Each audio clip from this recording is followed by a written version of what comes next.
A very good evening to all my dear students. How are you doing all? I think all of you are marvelous. I am also marvelous too, as usual as you are. Today we are going to cover the editing rules. आज हम complete करेंगे. कल हमने 10 editing rules complete कर लिए थे. अब आपका second part है जिसमें बाकी के आप 10 editing rules complete करेंगे plus exercise करेंगे. ठीक है बेटा?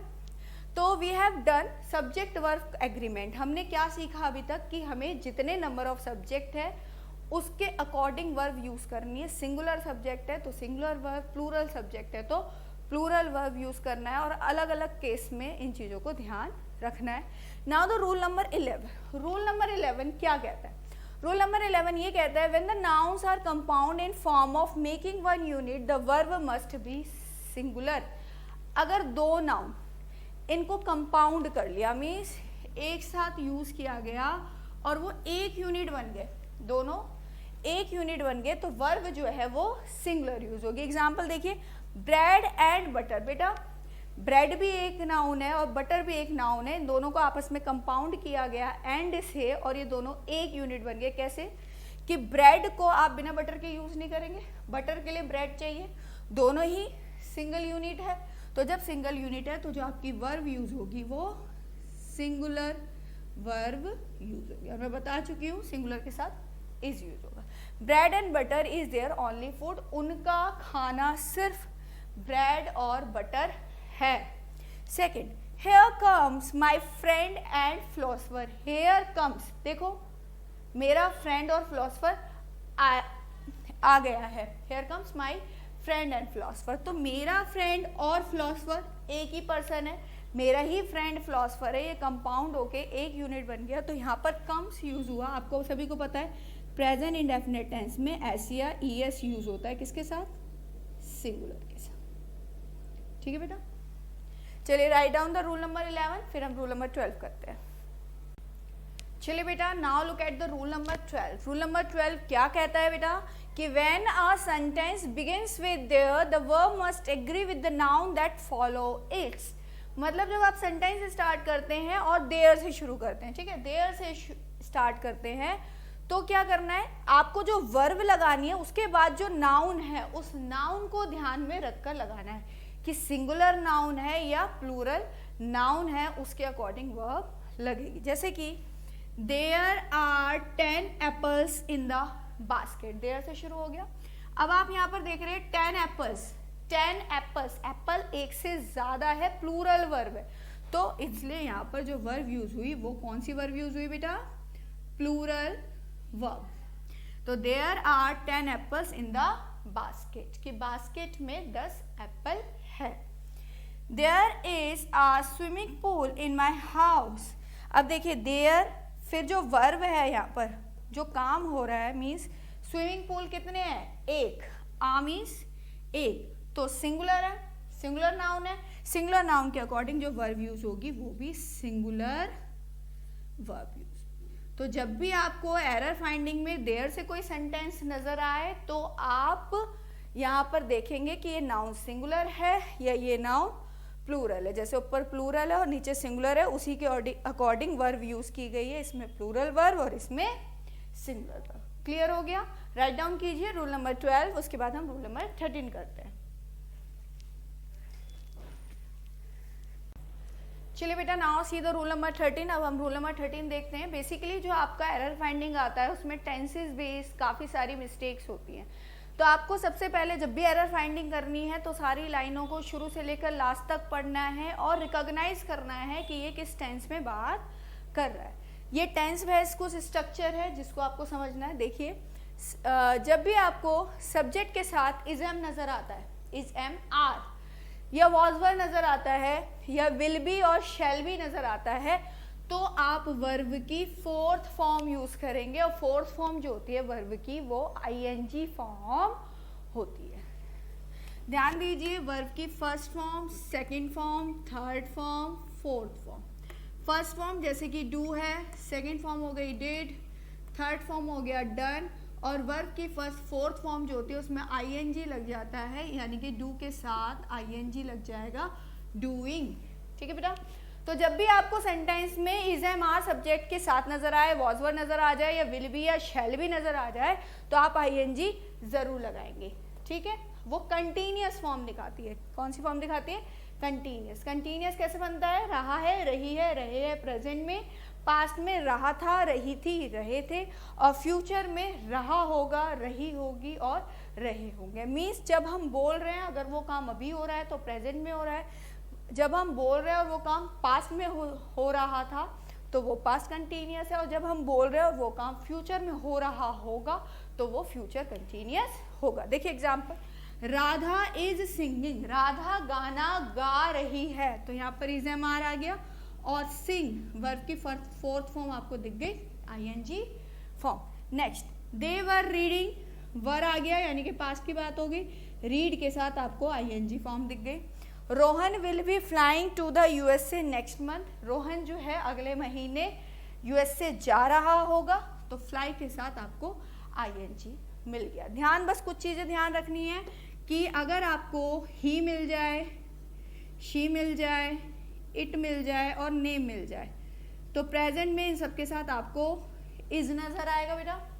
अगर आपको आई मिल जाए तो इसके साथ आपको एम नजर आएगा, यू, वी, दे मिल जाए तो इसके साथ आपको आर लगाना है, ठीक है बेटा।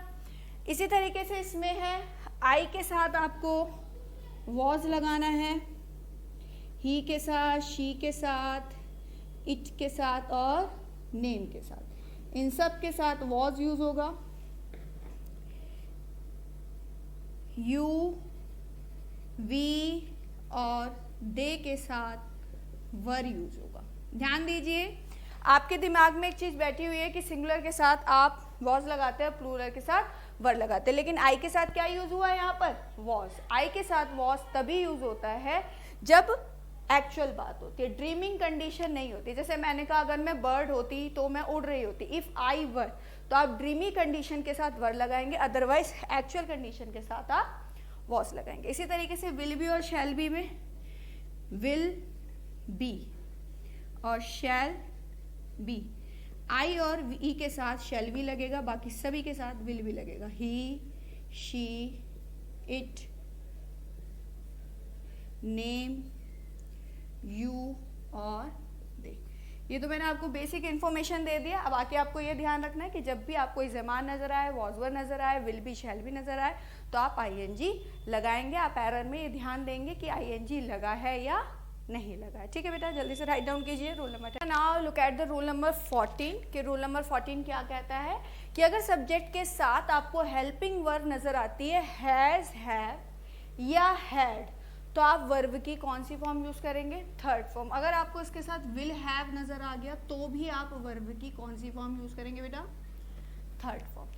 ये बेसिकली परफेक्ट टेंस होता है। अगर प्रेजेंट परफेक्ट टेंस है, कौन सा टेंस है? प्रेजेंट परफेक्ट टेंस, तो आपको क्या मिलेगा? हैज या हैव। मीन्स आप काम कर चुके हो, या आपने खाना खा लिया है, पढ़ लिया है, सो लिया है, या है, ये है, चुका है, चुकी है, चुके हैं। Means work has been completed, has completed, पूरी तरीके से खत्म हो चुका है, तो आप वर्ब की कौन सी फॉर्म यूज करेंगे बेटा?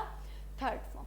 अगर आपका काम पास्ट में खत्म हो चुका था, या था, ये थी, ये थे, लिया था, दिया था, खाया था, पिया था, चुका था, चुकी थी, चुके थे, तो क्या यूज होगा बेटा?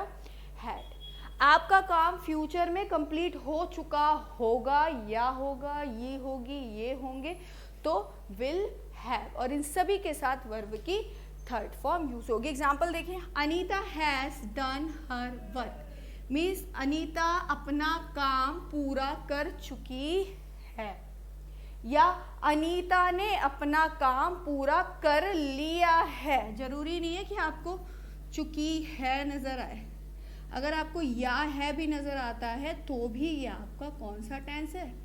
Perfect, present perfect. तो जब भी आपको प्रेजेंट परफेक्ट टेंस नजर आए तो आप हैज के साथ वर्ब की थर्ड फॉर्म लगाएंगे, ठीक है बेटा। नेक्स्ट, अगर आपको सब्जेक्ट के साथ हैज, हैव, हैड के साथ बीन नजर आ जाए, या विल या शैल के साथ बीन नजर आ जाए, तो वो बेटा आपका उसके साथ जो वर्ब की फोर्थ फॉर्म यूज होगी, यानी कि फर्स्ट फॉर्म के साथ क्या लग जाएगा, ING.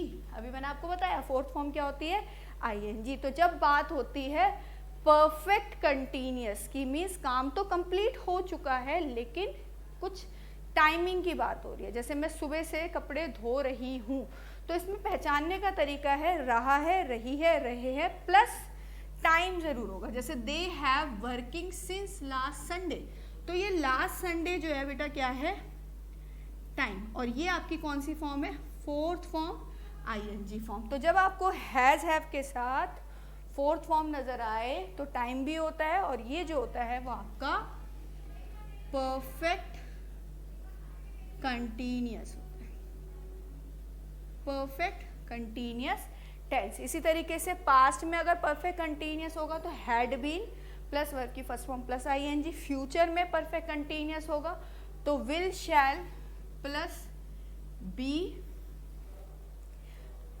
Will, shall plus have plus been plus verb की फोर्थ फॉर्म। ठीक है, परफेक्ट कंटिन्यूअस में has have plus been, had plus been, will, shall plus have plus been, और सभी के साथ वर्ब की फोर्थ फॉर्म आईएनजी फॉर्म आएगी। और परफेक्ट में सभी के साथ वर्ब की थर्ड फॉर्म आएगी। तो ध्यान रहेगा आपको ये वाला रूल। चलिए बेटा, रूल नंबर 15 क्या कहता है कि अगर सब्जेक्ट के साथ आपको डिड नजर आ जाए, डिड के साथ नॉट नजर आ जाए, यानी कि नेगेटिव सेंटेंस नजर आ जाए, तो वर्ब की कौन सी फॉर्म यूज होगी बेटा, फर्स्ट फॉर्म यूज होगी। यही डिड आपको इंटरोगेटिव में नजर आ जाए, जैसे डिड प्लस सब्जेक्ट, तो भी वर्ब की फर्स्ट फॉर्म यूज होगी। इंटरोगेटिव प्लस नेगेटिव में नजर आ जाए कि did plus subject plus not, तो भी वर्ब की फर्स्ट फॉर्म यूज होगी। और डबल इंटरोगेटिव नजर आ जाए तो भी आपकी वर्ब की फर्स्ट फॉर्म यूज होगी। यानी कि जब भी आपको डिड नजर आएगा उसके साथ नॉट होगा तो वर्ब की फर्स्ट फॉर्म यूज करनी है। और ये आपका पास्ट इंडेफिनिट टेंस होता है। पहचानने का तरीका, या, ये, था, थी, थे। ठीक है। सेकंड, अगर आपको डू डज नजर आ जाए, नॉट नजर आ जाए, तो वर्ब की फर्स्ट फॉर्म यूज होगी। ये है आपका प्रेजेंट इंडेफिनिट। प्रेजेंट इंडेफिनिट में जो हेल्पिंग वर्ब यूज होती है बेटा वो कौन सी होती है, डू या डस। पास्ट इंडेफिनिट में कौन सी यूज होती है, डिड। तो जब भी ये वाली हेल्पिंग वर्ब आपको नजर आएगी तो आप कौन सी फॉर्म यूज करेंगे, वर्ब की फर्स्ट फॉर्म। एग्जाम्पल देखिए, they did not perform well in their exam, कि उन्होंने अपने एग्जाम में अच्छा परफॉर्म नहीं किया, तो डिड के साथ नॉट आ रहा, परफॉर्म आ रहा, जो कि वर्ब की फर्स्ट फॉर्म है। I do not go to the market, मैं मार्केट नहीं जाता हूं, तो आई के साथ डू लग गया, फिर नॉट दिख रहा है, फिर आपको वर्ब की फर्स्ट फॉर्म। ध्यान दीजिए, डिड सभी के साथ लगता है, चाहे सिंगुलर हो या प्लूरल, पर डू या डस, डू आपका प्लूरल के साथ लगता है आई, वी, यू और दे के साथ, और डज आपका सिंगुलर के साथ लगता है ही, शी, इट और नेम के साथ। तो आप बेटा यहाँ पर जब भी एरर फाइंडिंग होगी तो सब्जेक्ट का भी ध्यान देंगे, हेल्पिंग वर्ब का भी ध्यान देंगे, और मेन वर्ब का भी ध्यान देंगे कि वो सही लगी है या नहीं। ठीक है बेटा, write down the rule number 15।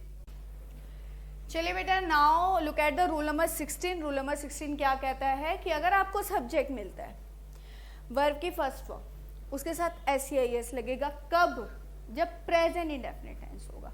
Present indefinite tense में जब भी सिंपल बातें होती है, जैसे कि मैं पढ़ाती हूँ, हम जाते हैं, हम खेलते हैं, हम पढ़ते हैं, हम सोते हैं, वह रोता है, जो भी एक्टिविटी वो डेली करता है, तो उस एक्टिविटी के साथ SEIS तब लगेगा जब सिंगुलर सब्जेक्ट होगा। कौन सा सब्जेक्ट होगा बेटा, सिंगुलर। और सब्जेक्ट वर्ब की फर्स्ट फॉर्म SEIS नहीं लगेगा जब प्लूरल सब्जेक्ट होगा। जैसे कि अगर ही, शी, इट और नेम नजर आ जाए आपको, तो आप इन सब के साथ SEIS लगाएंगे क्योंकि ये सिंगुलर सब्जेक्ट है।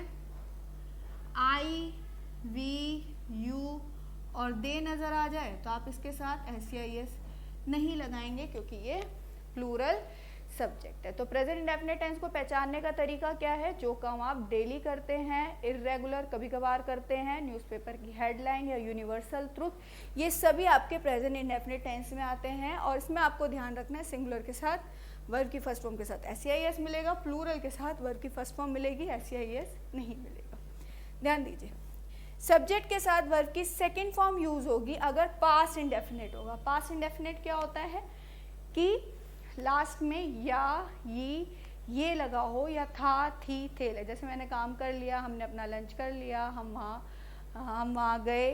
तो अगर इस तरीके के सेंटेंस आपको मिलते हैं तो आप वर्ब की सेकंड फॉर्म लगाएंगे। और ये तीनों ही रूल जो है वो सिंपल और अफर्मेटिव सेंटेंस के लिए, सिंपल और अफर्मेटिव दोनों ही एक ही बात है। ठीक है बेटा, एग्जाम्पल देखिए, he performs very well. He singular subject है बेटा, परफॉर्म्स वर्ब की फर्स्ट फॉर्म के साथ आपको क्या दिखा? एस। सिंगुलर के साथ वर्ब की फर्स्ट फॉर्म के साथ एस। तो ही परफॉर्म्स वेरी वेल, तो वो बहुत अच्छा परफॉर्म करता है। Next, I get up early in the morning. मैं सुबह जल्दी उठता हूँ। तो मैं क्या है? प्लूरल। तो गेट के साथ आपको सिर्फ वर्ब की फर्स्ट फॉर्म मिल रही है, SEIS नहीं मिल रहा है। Next sentence, they at the apples. उन्होंने एप्पल्स खाए। उन्होंने एप्पल्स खाए, या ये। तो सभी के साथ वर्ब की कौन सी फॉर्म यूज होगी? Second. We had our lunch. हमने अपना लंच किया। तो हैड, हैव की सेकेंड फॉर्म क्या होती है? हैड। तो वर्ब की सेकेंड फॉर्म। क्लियर है बेटा? राइट डाउन कीजिए नोट। नाउ बेटा look at the rule number 17। Rule number 17 it is a very important rule, क्योंकि आपके पेपर में एरर फाइंडिंग में मोडाल वर्ब से रिलेटेड काफ़ी सारे एरर्स आते हैं। अब हमें ध्यान रखना है कि हमें कौन सी मोडाल वर्ब के साथ फर्स्ट फॉर्म यूज़ करनी है और कौन सी मोडाल वर्ब के साथ थर्ड फॉर्म यूज़ करनी है। देखिए रूल क्या कहता है? Subject modal verb plus verb की फर्स्ट फॉर्म। ये वो मोडाल वर्ब्स हैं जिनके साथ वर्ब की फर्स्ट फॉर्म लगेगी। अब मोडाल वर्ब्स कैसी होती है? जैसे can, could, may, might, shall, should, ought to, need to, have to, dare to. तो आई कैन कम टुमारो, मैं कल आ सकता हूँ। तो कैन इसमें क्या है बेटा? मोडाल वर्ब है, और इसके साथ जो वर्ब यूज हुई है हेल्पिंग वर्ब, वो वर्ब की फर्स्ट फॉर्म यूज हुई है। ठीक है बेटा? Next, they do not have to worry about the food. उन्हें खाने के लिए चिंता करने की जरूरत नहीं है। तो हैव टू जो है वो मोडाल वर्ब है, और इसके साथ जो वरी यूज हो रहा है वो वर्ब की फर्स्ट फॉर्म यूज हो रही है। Next, we should obey the laws. हमें लॉज को ऑबे करना चाहिए। तो शुड जो है वो आपकी मोडाल वर्ब है, और इसके साथ आपको दिख रहा है वर्ब की first form. I need not meet him. मुझे उससे मिलने की जरूरत नहीं है। Need not modal verb, and आप देख रहे हैं कि इसके साथ मीट लग रहा है, यानी कि वर्ब की first form. We ought to help the poor. हमें पुअर की हेल्प करनी चाहिए। तो ऑट टू जो है वो बेटा आपका मोडाल वर्ब है, और आप इसके साथ वर्ब की फर्स्ट फॉर्म देख रहे हैं help. The field of computer may be my choice. कि कंप्यूटर की फील्ड को चुनना शायद मेरी चॉइस है। तो मे जो है वो मोडाल वर्ब है, और यहाँ बी जो यूज हुआ है वो वर्ब की first form. I might learn a foreign language. कि मैं शायद फॉरेन लैंग्वेज सीख सकता हूँ। तो माइट जो है वो मोडाल वर्ब है, और वर्ब की फर्स्ट फॉर्म यूज हो रही है इसमें लर्न। तो आपने देखा कैन के साथ वर्ब की फर्स्ट फॉर्म, हैव टू के साथ वर्ब की फर्स्ट फॉर्म, शुड के साथ वर्ब की फर्स्ट फॉर्म, नीड नॉट के साथ वर्ब की फर्स्ट फॉर्म, ऑट टू के साथ वर्ब की फर्स्ट फॉर्म, मे के साथ वर्ब की फर्स्ट फॉर्म, और माइट के साथ वर्ब की फर्स्ट फॉर्म। तो आपको इन चीज़ों को ध्यान रखना है एरर करते समय। तो इसको रूल को जल्दी से नोट डाउन कीजिए।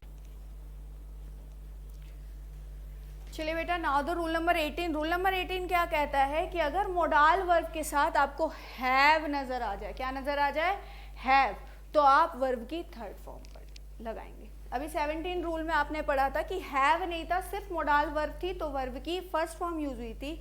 अब मोडाल वर्ब के साथ आपको हैव नजर आ गया, तो वर्ब की थर्ड फॉर्म। एग्जाम्पल देखिए, I could have done it. मैं इसको कर सकता था। तो कुड हैव, और उसके साथ क्या लग गई? वर्ब की third form. It might have rained here. यहाँ बारिश हो चुकी है, शायद यहाँ पर बारिश हो चुकी है, तो माइट हैव दिख रहा है तो वर्ब की थर्ड फॉर्म। तो किसी भी मोडाल वर्ब के साथ अगर आपको हैव नजर आता है तो आप वर्ब की थर्ड फॉर्म लगाएंगे। फटाफट रूल नोट डाउन कीजिए। नाउ बेटा look at the rule number 19। ये बहुत इंपॉर्टेंट रूल है, ये आपके एक्टिव और पैसिव वॉइस से रिलेटेड है। जब भी पैसिव वॉइस बनाते हैं तो आप ऑब्जेक्ट पहले लगाते हैं, फिर मान लीजिए आपको इज एम आर नजर आ जाए या वॉज वर नजर आ जाए तो आप बीइंग लगा के वर्ब की थर्ड फॉर्म लगाएंगे। एग्जाम्पल देखिए, जैसे कि Nancy ma'am was teaching students. Nancy ma'am बच्चों को पढ़ा रही है। सबसे पहले टेंस देखिए, टेंस है आपका पास्ट कंटिन्यूअस टेंस की पढ़ा रही थी, सॉरी, नैन्सी मैम बच्चों को पढ़ा रही थी। अब इसमें से ऑब्जेक्ट ढूंढिए, ऑब्जेक्ट क्या है? स्टूडेंट्स। सब्जेक्ट क्या है? Nancy ma'am. वॉज या वर आपकी हेल्पिंग वर्ब है और ये आईएनजी फॉर्म है, ठीक है। तो सबसे पहले आपका ऑब्जेक्ट आ जाएगा स्टूडेंट्स। स्टूडेंट्स बहुत सारे प्लूरल है तो आप यहाँ पर क्या लगा देंगे? वर्ब। फिर बीइंग लगाएंगे और जो आपकी मेन वर्ब है, जो वर्ब की फोर्थ फॉर्म थी, उसको थर्ड फॉर्म बनाना है, यानी कि टीच की थर्ड फॉर्म क्या होती है बेटा? टॉट। बीइंग के बाद वर्ब की थर्ड फॉर्म लगाना है और उसके बाद बाय जरूर लगाना है और जो आपका सब्जेक्ट था वो आपका ऑब्जेक्ट बन जाएगा, यानी कि ये बाद में आएगा, और जो आपका ऑब्जेक्ट था वो सब्जेक्ट बन जाएगा। तो एक्टिव और पैसिव में यही होता है, पैसिव में चेंज करना तो ऑब्जेक्ट को सब्जेक्ट में बनाइए, हेल्पिंग वर्ब उसी के अकॉर्डिंग लगाइए, उसके बाद बीइंग लगाना है और वर्ब की थर्ड फॉर्म और बाय जरूर लगाना है। Next sentence, Rohan is cheating her. Rohan उससे चीटिंग कर रहा है, चीट कर रहा है उसे। प्रेजेंट कंटिन्यूअस टेंस की बात हुई तो हर को पहले आप सब्जेक्ट बनाएंगे, यानी कि जो ऑब्जेक्ट है उसको जब आप सब्जेक्ट बनाएंगे तो हर का सब्जेक्ट बनेगा शी। तो शी आएगा, शी के साथ इज, फिर बीइंग, वर्ब की फोर्थ फॉर्म चीट की थर्ड फॉर्म क्या होगी? चीटेड, बाय, और रोहन जो सब्जेक्ट था वो आपका क्या बन जाएगा? ऑब्जेक्ट। तो इज एम आर लगा के बीइंग लगाना है, वर्ब की थर्ड फॉर्म लगानी है, बाय लगाना है, सब्जेक्ट को ऑब्जेक्ट में बदलना है। तो एरर फाइंडिंग में आपको यही ध्यान रखना है कि जब भी बीइंग नजर आ रहा है आपको कहीं तो उसके साथ वर्ब की थर्ड फॉर्म यूज होगी। और एक और चीज ध्यान रखनी है, जैसे कि I, we, you, they, he, she, it, इस तरीके के अगर आपको नेम सब्जेक्ट मिलते हैं तो इनका ऑब्जेक्ट क्या होता है? ही का होता है हिम, शी का होता है हर, और नाम डिपेंड करता है, नाम का नेम ही रहता है।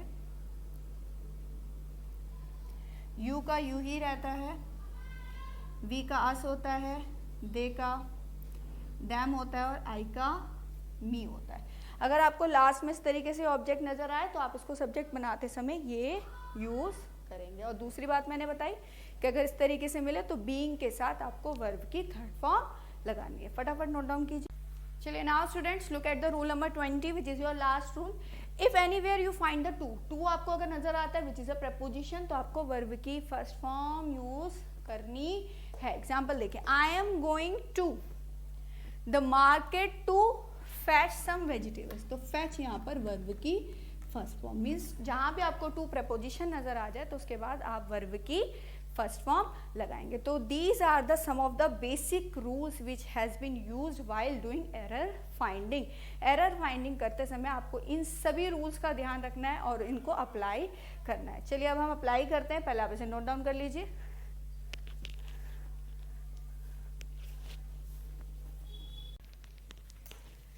नाउ बेटा I am giving you some of the examples. ये एग्जाम्पल्स है जिसमें हम इन रूल्स जो आपने पढ़े हैं इन्हीं अप्लाई करेंगे कि how we can correct the grammatical error by following this rules. तो पेपर में आपके इस तरीके की 4 to 5 लाइन्स आ जाती है, एक इनकरेक्ट का ऑप्शन होता है और एक करेक्ट का होता है। आपको इनकरेक्ट फाइंड आउट करके फिर उसको करेक्ट करना होता है। देखिए कैसे। Example, education is a process which was deemed to. सबसे पहले आप पूरा पैरा फर्स्ट लाइन से लेकर लास्ट लाइन तक रीड करेंगे।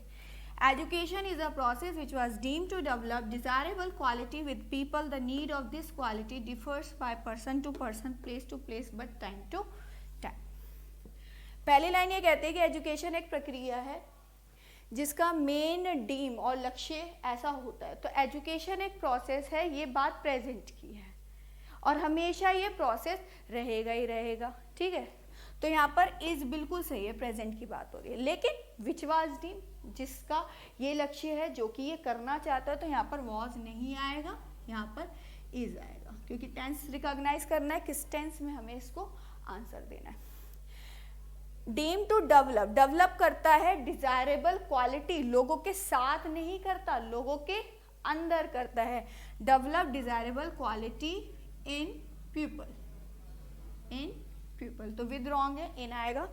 Next, the need of this quality, इस क्वालिटी की जो नीड है वो डिफर करती है बाय पर्सन टू पर्सन, लोगों के द्वारा या लोगों के साथ तो नहीं डिफर करती ना, वो एक पर्सन से दूसरे पर्सन पे डिफर करते हैं। किसी को एजुकेशन किसी तरीके से चाहिए, किसी को किसी तरीके से चाहिए, तो बाय नहीं आएगा, यहाँ पर आएगा फ्रॉम। तो ध्यान दीजिए, ये इन और फ्रॉम ये प्रपोजिशनल एरर है। Next, person to person, place to place, जब तीन चीजें आती है, person to person, place to place और टाइम टू टाइम, तो दो के बीच में कॉमा लगेगा और लास्ट वाले के साथ एंड लगेगा, तो बट नहीं आएगा, एंड आएगा। जैसे कि राम, राधा, और थर्ड के साथ एंड आ जाएगा हर क्लासमेट्स, ठीक है बेटा। तो ये फर्स्ट एरर हो गया। सेकंड देखिए, most of us has experience prejudice, हम में से कई लोग प्रिजुडाइज को एक्सपीरियंस करते हैं इन some way during our life, अपनी लाइफ में। It may has been bullying और कॉलिंग, या तो बुलिंग होता है या कॉलिंग। बच्चों की आदत होती है दूसरों को छेड़ना, दूसरों को परेशान करना, उनका नाम चिढ़ा के या बुलिंग करना, ठीक है। तो मोस्ट ऑफ अस, अब इसमें ध्यान दीजिए, वर्ड आ रहा है मोस्ट और मोस्ट के बाद आ रहा है अस। अस जो है वो नंबर है और अस मतलब बहुत सारे हो गए, तो यहाँ पर हैज नहीं आएगा, नंबर ज्यादा है इसलिए हैव आएगा। हैज नहीं आएगा, क्या आएगा बेटा, have. In some way during our life, life मतलब पूरी लाइफ हो गया, पूरी लाइफ नहीं, जिंदगी के अलग अलग पड़ाव पे प्रिजुडाइज आप फॉलो करते हैं या मीन्स फेस करते हैं, तो लाइफ नहीं आएगा, lives, during our lives. It में हैज बिन बुलिंग और कॉलिंग, जब भी और नजर आता है तो जो हेल्पिंग वर्ब यूज होती है वो आपकी प्लूरल वर्ब यूज होगी। तो इट में हैव, बुलिंग और कॉलिंग, पहले ये दो नोट कीजिए, फिर ये मैं दो आपको डिस्कस करती हूँ। चलिए बेटा देखिए, look at the third. The quality of apples are not good. Many of them is rotten. Cause of worries are that the children does not know the fact. The quality of apples, Apple बहुत सारे, लेकिन उनकी quality के बारे में बात हो रही है, एप्पल के बारे में बात नहीं हो रही है। एप्पल्स की क्वालिटी एक ही होगी। आर नॉट गुड नहीं आएगा, इज आएगा, क्योंकि क्वालिटी एक है तो सिंगुलर वर्ब यूज होगी। Second, many of them is रॉटन, उनमें से कई सारे रॉटन है। तो जब भी आपको दैम दिख रहा है, दैम जो है वो नंबर की बात हो रही है और नंबर ज्यादा होते हैं, प्लूरल है, तो इज की जगह आर आएगा। Causes of worry, cause of worry are that the children does not know the fact. Worries का कारण एक ही होगा, कॉज के बारे में बात हो रही है, तो इसलिए यहाँ पर आर नहीं आएगा, इज आएगा, क्योंकि कॉज सिंगुलर है, एक है। चिल्ड्रन बहुत सारे बच्चे होते हैं, अब जब भी प्लूरल होता है तो आप क्या यूज करते हैं बेटा, डू, तो यहाँ डज नहीं आएगा, यहाँ पर आएगा डू। क्लियर है बेटा। Next, the Davis Cup is a beautiful trophy. Davis Cup जो है वो ब्यूटीफुल ट्रॉफी है। It is gifted to a United State lawn tennis को दी जाती है एसोसिएशन किसके द्वारा, by the well known American tennis player DF Davis on 1890।